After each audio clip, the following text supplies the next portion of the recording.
The point of this project was to create a device that played a song between 40 seconds and 2 minutes long using the materials provided in the kit.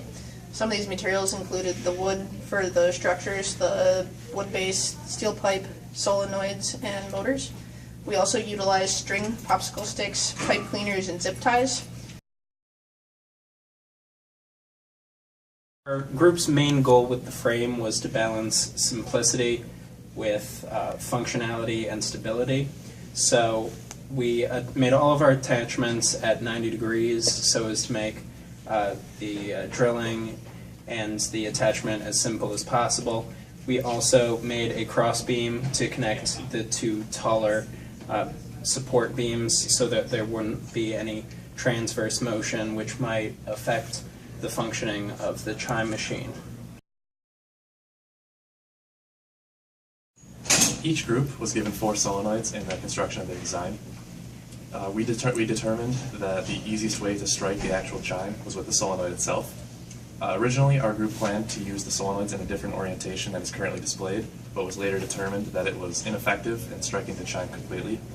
With the newest orientation of the solenoid, it allows for a greater range of motion for the plunger to strike the chime, producing a louder and more clearer sound. Originally, we were only given 1 spring return solenoid, but in order to make all of them spring return, we had to implement a sort of paperclip return. It allows the plunger to be sprung from the solenoid housing and striking the chime itself. The solenoids are also mounted on top of the T support beam themselves, which allows a greater amount of space between the chime and the solenoids, which allows for a greater acceleration of the striking plunger, producing a greater force in striking the chime. 4 of our 8 total notes were played using these 2 motors. Each motor plays 2 unique notes, one for each motor direction. In order to create a closed-loop control for both motors, we designed a system using both of our available snap switches. Each switch acts in one direction of each motor arm.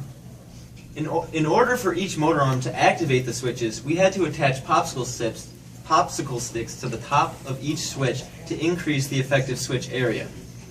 With the increased area, the spaced arms were able to activate the switches, which were programmed to reverse and stop motor activity.